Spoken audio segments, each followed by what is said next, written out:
You're not on the field, court, or ice. You're on the couch. From PG to DC, this is Coaching from the Couch with your host, CWall. Delivering coverage for all DC sports teams from the hometown perspective. Nats, Skins, Mystics, DC United, Washington Wizards, Caps, Bowie State. My name's CWall, I'm a PG girl. Down for my skins, I don't know if you heard. If you like watching sports, then I am your girl. Sit down on the couch if you're not on the field. Cold on the ice, pick any sport that you want. Know that I cover it tight. What would you like? From baseball to football and more. The list can go on the whole night. Big shouts out to my HBCU fam. Never forget who I am through the wins and the losses, the highs and the lows. We gotta stay strong, so I stay 10 toes. Make the competition back. The way I kick it, make them mad, man. CWall and we live and direct. Sit back on the couch and relax. Come on. I mean, they are cranking. I'm looking at the notes, so you know they've already made it into Coaching from the Couch. We are live from 87 TV Network down at the wharf. For some reason, I really like saying that. And we walked in, the ambiance was set. It was a gentleman outside singing all the good music, soul child songs. And it put me in a better mood, you know, because it's rough being a DC sports fan. I'm here to tell you. But I'm smiling. I'm going to keep smiling, you guys. I promise you I'm going to keep smiling. Listen, we have the CWall team here. We have the 87 TV Network team here. And we are ready. They are always so ready for the next 30 minutes of talking all your favorite DC sports. Listen, before we get going, because as always, it is a jam-packed show, right? I am having a giveaway. Yes. Who doesn't like free gifts? Nobody. Everybody likes a free gift, okay? So I am collaborating with Modern-ish LLC, Modern-ish Clothing. We are doing a giveaway. This is just the first announcement. It will be going out officially tomorrow. We're doing a stylish stadium sports pack. A clear bag, a fanny pack, a visor. It's super duper cute. So all of the details will be posted tomorrow. Of course, you have to follow the CWall Sports and Entertainment page on Facebook and Instagram. You have to follow Modern-ish Clothing on Facebook and Instagram. Tag your favorite sports fan and all that good stuff. But like I said, we're going to get into all of the logistics tomorrow. But I wanted to give everybody the heads up because you got until October the 3rd, though, to enter, to win. Like I said, who doesn't like a free gift, okay? So hopefully you all will see all of that. I want to give a shout out to all the new followers. Plenty of new followers and everything over the last week or so. And hey, everybody, welcome to the CWall show. And hope you all are enjoying all of the content and everything that's been going on, because it's just been a lot as always. First things first, we're going to jump right on in. I had to do the announcements first. You know how that goes. First things first.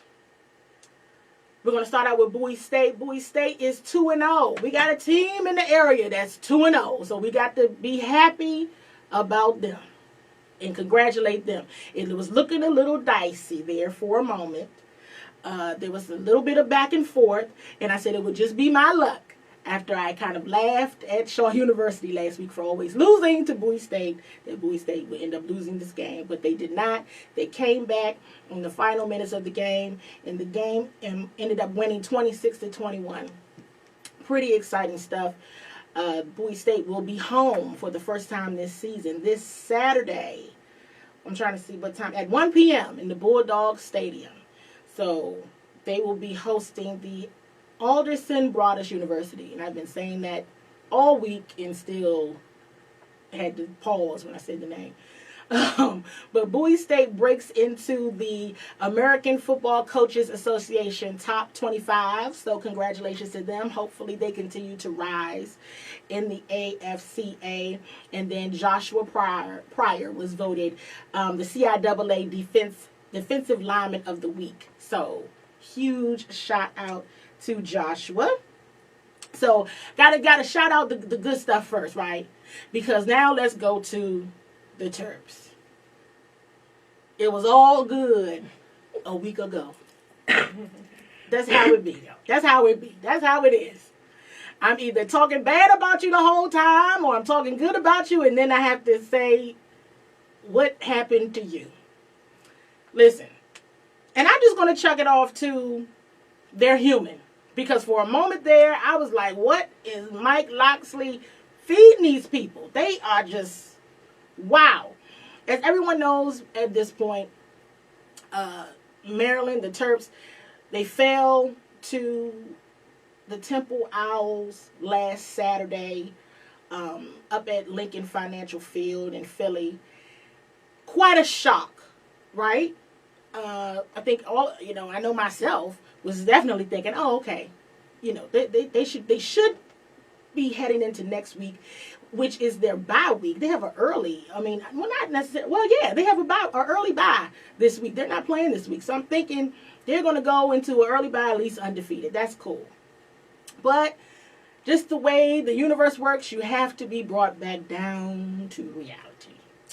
And they lost Joshua Jackson, who was having such a great season thus far. Did not have a great game at all. And so we're hoping for, and I see you online, John Adams. I don't know. I thought the Penn State game was next. I thought it was next week. Maybe it is tomorrow. Maybe there's not a bye. I'm not sure.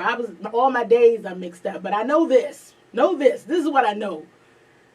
If they don't have a bye week and they're playing tomorrow, I sure hope they're ready. Because No, I think they're playing next Friday though, September 27th, because there's so many people vying for the tickets for this game. They're adding like 1,000 more seats. This is going to be a big deal. Friday Night Lights, 8 p.m. It's going to be lit. And I see my cousin Glenda is online as well. The Terps, and I'm hoping for a good thing. One thing I wanted to note about the aftermath of last week's game, because we don't want to rehash it. I mean, the reality is the Terps, they beat themselves. There was still a couple of opportunities to win in the final moments of the game, and it just didn't happen. But Coach Mike Locksley did say that he liked the way the players reacted to their first defeat. They are in learning mode. They want to regroup. Of course, because of the loss, they already have now dropped back out of the top 25. And this next game versus Penn State is no joke. Okay, Penn State is no joke. When have they ever been a joke? Never really, So it's a big one. This is a big game, and they can't make the mistakes they made last week. Those were I was totally shocked based on what they have pulled together. But I mean, hey, shout out to Temple, because they were absolutely ready for the Terps. So no hate and no shade there. No slighting anybody, because they came ready to play. And I think that perhaps the Terps were still on their high horse, that they just weren't ready for that effort that Temple put up last Saturday. But let us hope they are ready for Penn State, because they need to be, because that's going to be a rough one. For sure, a rough one, if they're unprepared, for sure. Got to move on to the Washington Wizards. 34 days until tip-off. 34 days. And here comes the drag. Guard Isaiah Thomas is already hurt. That is one of my team members. That's her boy. Yeah. That's her boy. She was delighted when the Wizards signed him, and I was just like, Talking about his hip. yes, I was talking about his hip quite a bit, that bad hip, and now he's got a bum thumb. And so he's out. He had to have surgery, and he's out 6 to 8 weeks. So there's that. I don't have anything else to say. There we have it on that one. But, last week I mentioned the front office moves that the Wizards have been making this off season, and that kind of being a highlight for me because I like the moves. I mean, we won't know what we don't know what we don't know right now. So we have no idea what's going to happen going forward. But I feel encouraged. So wanted to just go down the list. We know that Tommy Shepard is now the GM. And Tommy is he's done pretty good. He's done a solid job. He's done based on what the Wizards could do. He did what he could with what he had. And I'm good with that. I'm absolutely good with that. Sashi Brown, the Chief Planning and Operations Officer for Monumental Basketball, and might I add, fellow Hampton University alum. Okay? I had to throw that in there. That's an important point. Daniel Medina, Chief of Athlete Care and Performance. You got John Thompson III has joined the front office as new athlete development and engagement. Antoine Jameson, the Director of Pro Personnel. LaRon Prophet is a scout. And John Caradillo is a scout as well. I think that's good. I think that's good. I'm not disappointed. I'm not disappointed at all in those front office moves. I want to reiterate that it has been known and has been shared that Ted Leonsis did quite a bit of research on just how can the Wizards as an organization get better.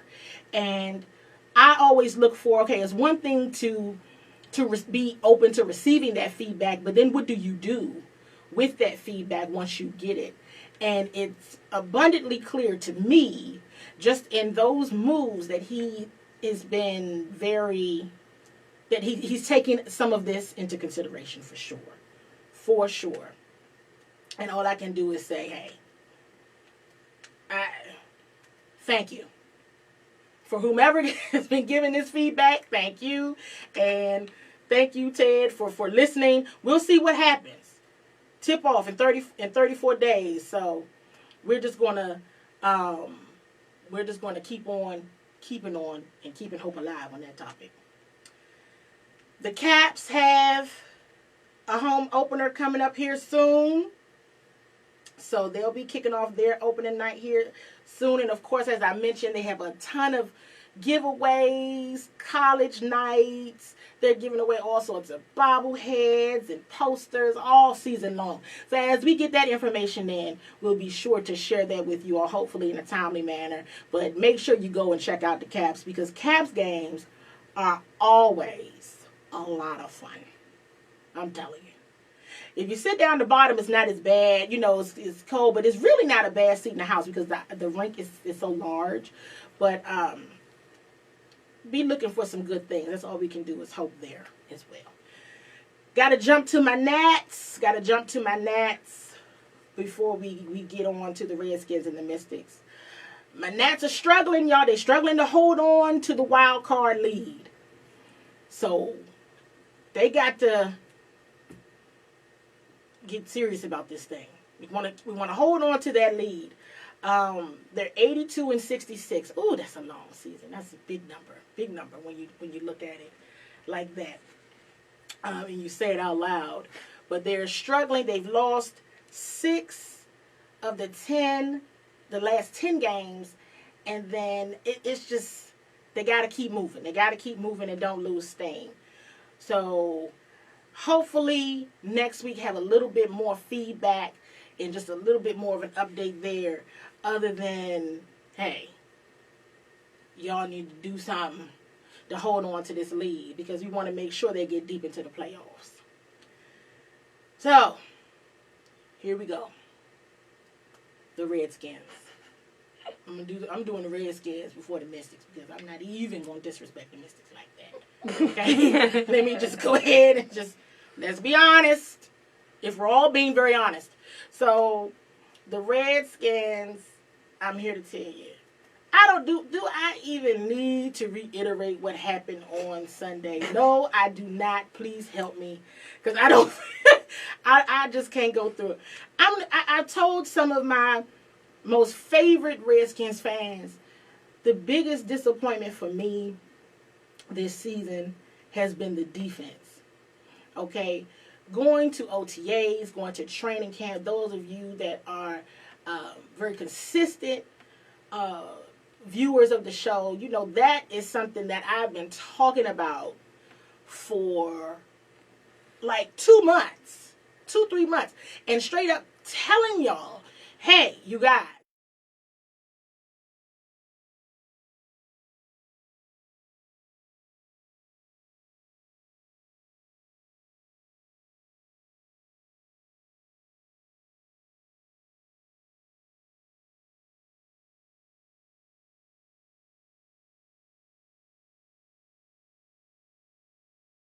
I'm just sitting here like, what are we supposed to say? I don't even know how to. Everybody, we're all seeing the same thing. And here's the thing. The defense is disappointed too.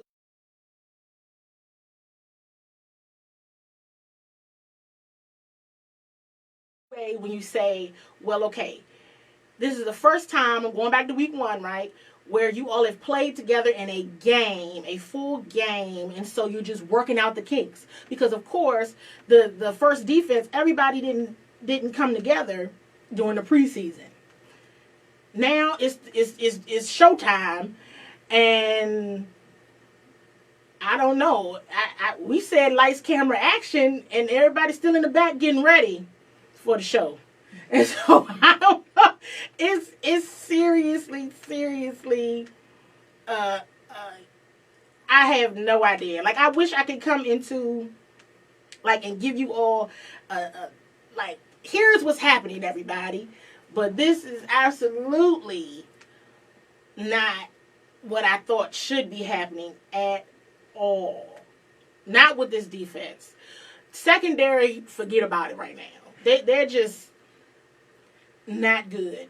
Not good at all right now. And of course, given all of their injuries, that is, you could just let that go. And whatever. So you're gonna get used to people, wide receivers beating you. You can get beat once or twice, but it's not good if you're getting beat the entire time. And so then that is where you just lose everything. So the middle linebackers they're doing great. Cole Holcomb is by far a huge surprise. Mm-hmm. And he's got a tremendous background story. We'll talk about him a bit more at a later date. But I don't know, Redskins fans, those that are joining, you let me know. The defense, we saw Ryan Kerrigan. He joined us on Sunday for a sack, and then that was that. And so it's disheartening. It's really mind-boggling, and it's kind of like I wanted to be able to sit here and share with you all and say, hey, keep the faith, everybody. It's going to be all right. I don't know. I do not know. And one of the things that had come up even in Jay Gruden's presser the other day, and asked about hitting the panic button. And he said, we're not going to hit the panic button yet. Hey, listen. Y'all can go ahead and hit the panic button. And here's how you know it's okay to hit the panic button. I'm just going to say this right fast. Here's how you know it's okay. Because other teams across the league are cutting people for poor play. So all that is just week 2 or is just week 3. Oh, no. Other teams are cutting. They letting people go. when they don't show up on Sunday, or Thursday night or Monday night. They let them go. So that is a sign to me that this is a problem. This isn't good. Where is Montez Sweat? Can somebody find him for me, please? And have him join us. Because he's one that I know, and I know some people are going to get me. I was huge, just exciting. But these first 2 weeks, pretty much non-existent. And so this was supposed to be the heart of the team, and this is literally not gone very well at all on the defensive side of the ball and on the defensive line. Then moving on to what was supposed to be a strength, a surefire strength, was the Redskins running backs. No.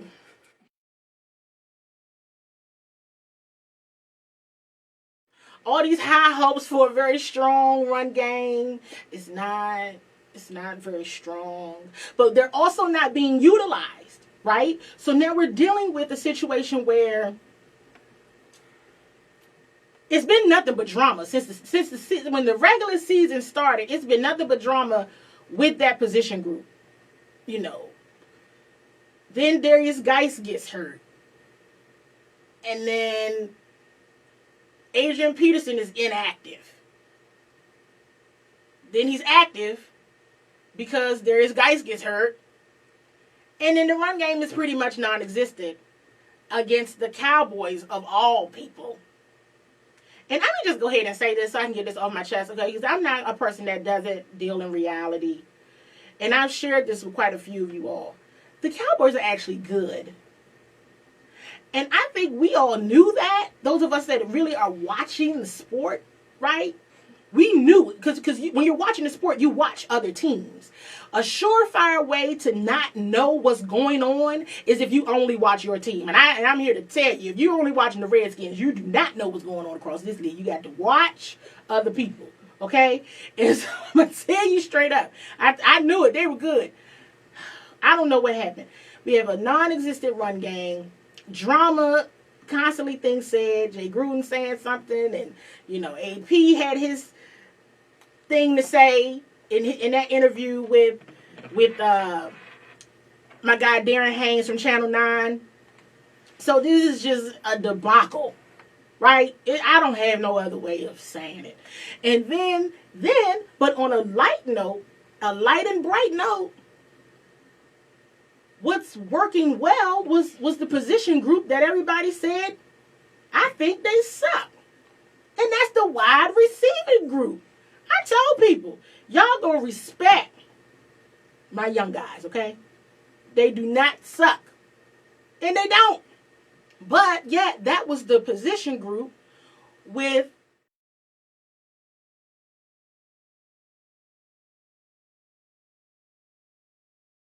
the ones who's given the most consistency over 2 weeks.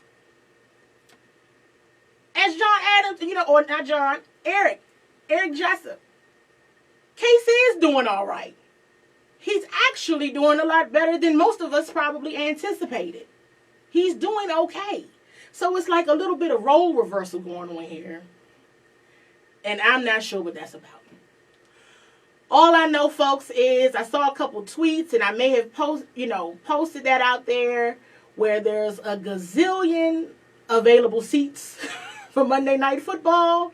So go ahead on and get you a ticket if you don't have to go to work Tuesday morning, because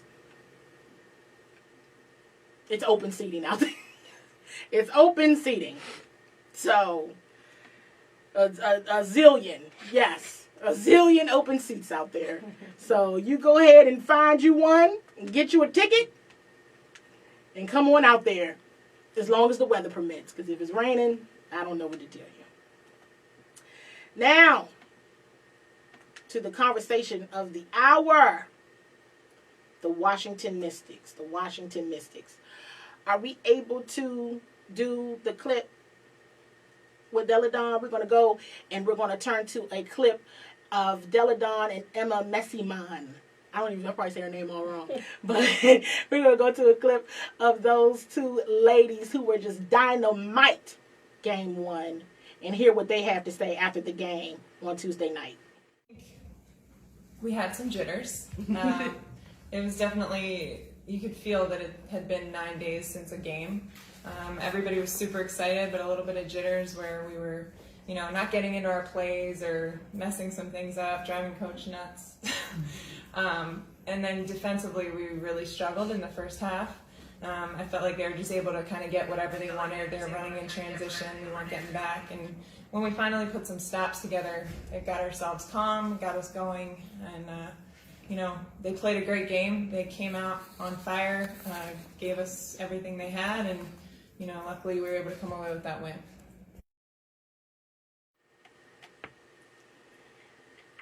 Cameron Mingo is online, and he was at the game on Tuesday, and he will tell you, he'll comment here in the comment section, and we'll just let you all know that, what's a word to describe it? Everybody's been describing it as electric in there on Tuesday night. Now, let me be very clear, and I'm glad that Elena said this in the press conference, and Coach Mike Tebow talked about this a bit too. There was some jitters. Definitely some jitters. You could tell, right? You could tell because they've been off. As she said in the opening statement in the press conference, they were off 9 days. And I always hear folks say, and I always think about this, because my dad says it all the time, sometimes bye weeks or break periods aren't good for teams, especially when they're hot, when they're on a roll. It's like if they can just keep going, just let them keep going, because that's how they keep their momentum. So you could tell, even though they got out to a hot start, it was still some uncertainty there. The matching up was phenomenal. I just can't say enough about Coach Mike Tebow. I think he's great. I really do. And he's been great. He's been great. So that's just who he is. But the Aces, the Las Vegas Aces, coached by, everyone knows this guy, former Detroit Piston, Bill Laimbeer. Okay, and Bill Laimbeer is no slouch. And neither are the Aces. They're good. They are good. And for a moment there, as was shared even with Coach Mike in his presser right after the game, the Misses did not have a good second quarter. In the final minutes of the game, it got pretty dicey out there. It was literally, you did not know what was going to happen. It was really, the Mystics would go up, right, in points. They would get away from the Aces, and then next thing you know, here come the Aces. How are they up 3? The Misses were just up 8. How did this happen in a minute and 50 seconds? It was so intense. And you all, the game 2 is tonight at the Entertainment and Sports Arena at 8:30. And I'm telling you, I've heard the ladies say it a million times. They feed off of you all's energy. They love you all's energy. And my girl, Natasha Cloud, if she is the best hype person in the world. Because I can just sit there and watch her and be like, yeah. But I'm not playing, I'm not in the game. But she will make you feel like you want to do what you got to do to help them win. But what you do to help them win is be hype. They love that energy. It's crazy in there. The whole entire time is so much fun in that arena. So the Mystics have to remember that the Aces are not going to go away easily. This is the playoffs. So nobody's going to go away easily, nor should they, because everybody wants the same thing. Everybody wants that championship ring. Everybody. And every team has their own reasons for wanting that ring. Of course, the Mystics' reasons is that their reason, flat out, we got there last year and we lost. Nobody in there cares that they made it to the finals. They don't care. All they say is, yeah, we lost. Whoa. So hey, listen, but don't sleep on them aces though. I don't think they're going away without a tough fight. Tough fight. Before we close out, I've been talking about Elena Delle Donne all summer long. And here's why. Because she is the WNBA MVP. I'm here to tell y'all. She's something special, and she is right here in our city. Go to a game. For real. If you can still get a ticket right now, get you a ticket and go. Seriously, she is a historic sports figure in our city right now, playing for the Washington Mystics, y'all. Can y'all tell I'm excited? I get really excited. Especially when they good. I don't like talking about sorry people. I like talking about good people. But listen, thank y'all so much for hanging out for the last 30 minutes on Coaching from the Couch. You all already know there is absolutely never a dull moment in DC sports. So I will be talking to you all soon. You're not on the field, court, or ice. CWall. You're on the couch. From PG to DC, this is Coaching from the Couch with your host, CWall. Delivering coverage for all DC sports teams from the hometown perspective.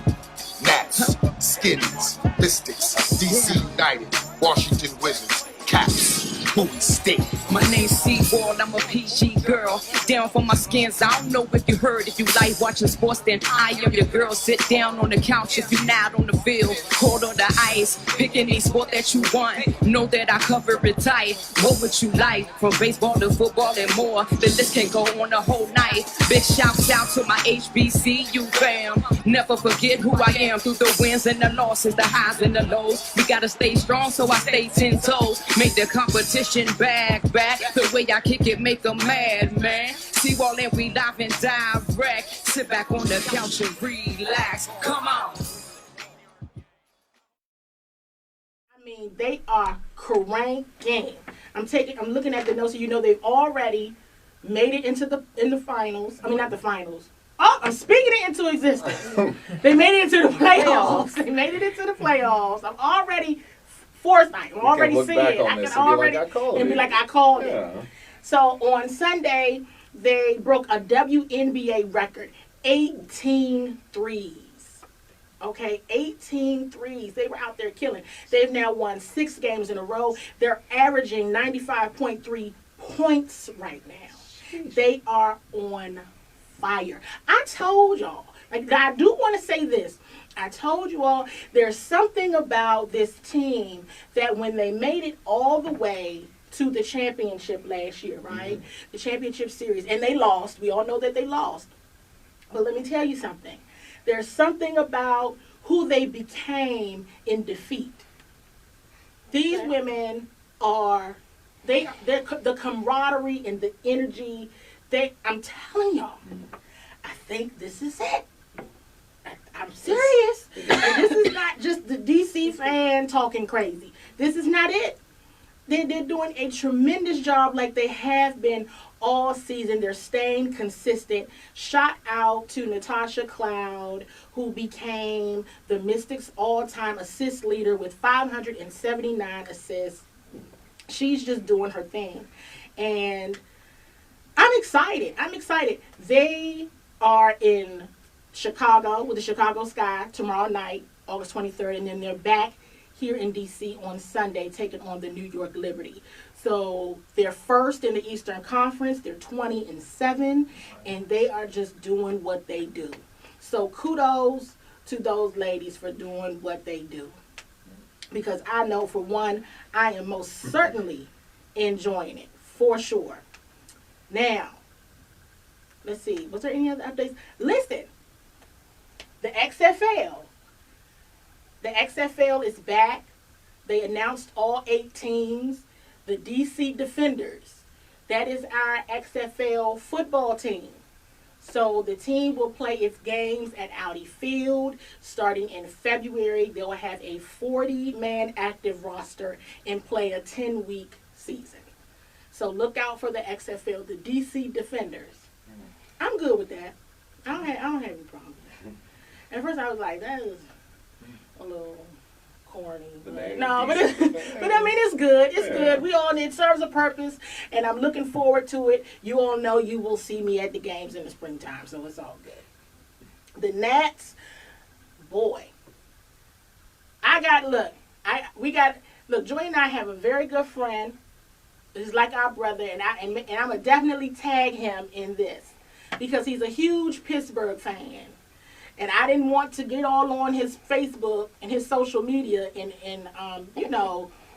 not harass, but kind of like harass him last night as the Nats put the beat down on the Pittsburgh Pirates. Okay, they just made them look bad, made them look like they don't even deserve to be out there. It was 11-1, but I'm probably exaggerating. But no, I'm not exaggerating. It was bad. League. But I'm telling you, the Nats are still on the road. That bullpen, they still got to do. They got to do better with that bullpen. But when the bats are hot, they are hot. They are smoking, and they are most certainly smoking. I think that Max Scherzer should be making a comeback here very soon.